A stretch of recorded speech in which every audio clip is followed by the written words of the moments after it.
Oh, that is so much better. We're getting like... Oh, no, it's not. Spoken today? Are you getting feedback?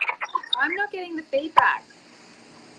Oh, I can like hear myself speaking. Dry need absolutely insane. Okay, anyway, I'm just going to try and put through. I'm going to try not to talk too much. Okay, here's an interesting question. How to cope with kids without losing your shit? Oh, man. How much time Is does that that a take? Is this real life? No, I think that's an awesome question. And I would have to say, unless you have magical superpowers, or taking a lot of Valium, every mother and father would have to experience this dilemma. But, you know, it's something I talk about so much with my mum friends, and they're not coming to me for advice. I'm coming to them. I'm like, how do we do this, people? But when I sit back and have a think about, okay, logically, what can we do and what do we know what works? Again, I think number one reason why mums lose their shit and they're not coping with the kids is because we're not looking after ourselves. So, yeah. And that's hard to do. I totally get it's really hard to do when you've got those constant demands. But it's using the forethought around, what do I need for myself? Okay, I need at least a bit of exercise throughout the week. How am I going to make that happen? What's realistic? Is it 15-minute workouts in the backyard with kids climbing over me? Probably. Is that going to at least give me some endorphins and some ability to cope better? Yes. All right, let's plan to do that. It might be saying, you know what, I'm going to get family or my partner or someone to look after kids so I can have an hour out on the weekend or a few hours, or, you know, it's planning time out for yourself when you can. So mums are less likely to cope when we're not looking after ourselves, and that can be really hard when we're not getting enough sleep as well. It's a really big part. And so if you're not getting enough sleep, hold on for the ride. It's about, you know, obviously trying to go to bed earlier. I think that's another thing that we struggle with as mothers, is we might stay up and watch Netflix because we want time out. But if you actually need to sleep, it's probably better to go to sleep to get that so you can cope better. So, yeah, number one is just assessing your situation and thinking about, what am I doing to look after my needs first? And hunger is another one. I don't know about any other mums, but if you're running around after kids, you don't have good food on hand, you get hungry, you're just coping with their demands, you lose your shit. Like, I don't know about anyone. I need to have food in my belly to cope with life. Absolutely. You know, I remember when he was probably like 3 to 6 months old. Travis would come home and I would have just gotten the butter and just taken bites out of the butter and then just put it back in the fridge, because it was all I could manage to actually get in calories.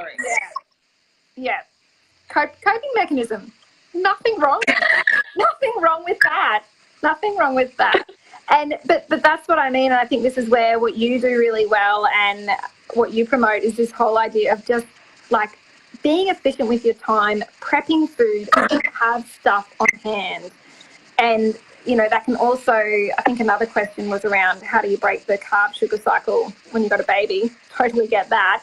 But ties in a bit with this idea of having food prepped on hand to prevent that. So coming back to the question of how to cope with kids without losing your shit, look after yourself, assess your needs, get Maslow's hierarchy of needs sorted in your head. You need sleep, food, shelter, basic needs met. You know, if you're not doing that, you're not going to cope well. The second one, which I think is easier said than done, but it's having empathy for your kids. So as adults, we all do it where we can kind of lose our mind because we're like, you know, this child, especially 4-year-olds, they can be really great communicators and give off this vibe that they're totally picking up what you're putting down, you're on the same page. They're not. So it's having empathy that their cognitive development is not potentially where their language development is at. their emotional regulation skills are not where their language development skills are at. So we need to have empathy for where that child is at. Are they hungry? Are they tired?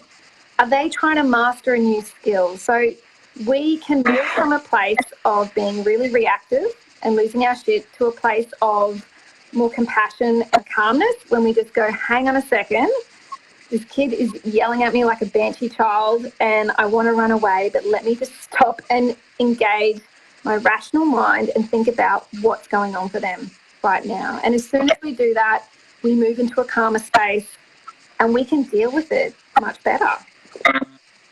I'm notorious for getting really frustrated with Libby because we often call her feral because she acts like this 90-year-old woman and she communicates really well and you can reason with her really well until you can't. Yes. And then she acts like a 4-year-old. How dare you? And I'm just completely taken aback by her behaviour. I'm like, how dare you act like a 4-year-old? Like, no. I thought we were past this. I thought we were past these 4-year-old tantrums. Come on. I thought we were going to bowl to have a shandy, mate. Like, be consistent, G. Be consistent. Come on, lady. But that's just it. And that's what trips us up is they, and you can have a child even younger than 4 where they may have, and this is what used to get me, they have moments of having their shit together and fooling you into believing that they've mastered this new trick and they can now listen or they can now do something, and then you foolishly expect them to do it all the time. So when yeah, I've seen you move faster than a dead sloth. Yes, absolutely. So when they don't do it, and again, this is about expectations. So something about becoming a mum, we've got to adjust our expectations for ourselves and we've got to adjust our expectations for our children as well. That even as adults, I don't know about you, I have tantrums, I lose my shit. I, definitely don't have it together, yet we do expect this of our children. So I think having empathy, having realistic expectations of where they're at and what they're capable of.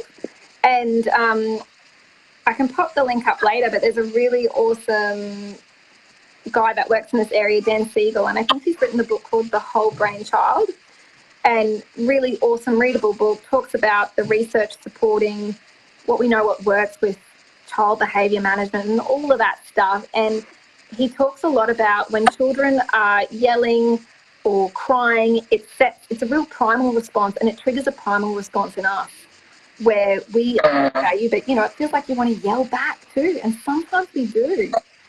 And when we're both in this primal space of yelling, not much, no good comes of that. So he talks about we want to engage our forebrain, our logical brain, our rational brain to come up with a solution to validate their emotions and to help them develop the skills to use their logical brain, because they're stuck in this primal space of emotions and they don't know what to do with that, and they're not going to know what to do with it if we just yell back. So if we can help them to say, okay, you're frustrated right now, or I'm frustrated, mummy's frustrated right now, and mummy's going to take some deep breaths, or mummy's going to sit outside for a bit, you're role modelling to them emotional regulation, and they then go, oh, okay, I can take some deep breaths, or verbalise that to them. Maybe we need to sit down and take some deep breaths. Maybe we need to look at this situation differently. Maybe we need to go and do something different altogether because we're getting frustrated by this. So, trying to move out of that primal space, which I think what I'm trying to normalise here is that can trigger a really strong visceral response in us as parents when we have yelling children. Yeah, absolutely. I think we might wrap it up today, but I reckon maybe we need to do this again next week. There's still got more questions to get through.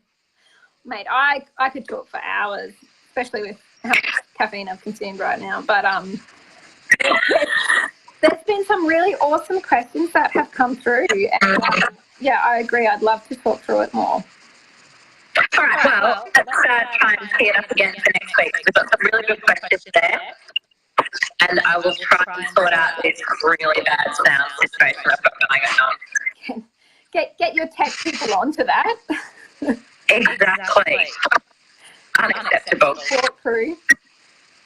All right. Thanks, Liv. I'll talk to you soon. No worries. See ya. Bye.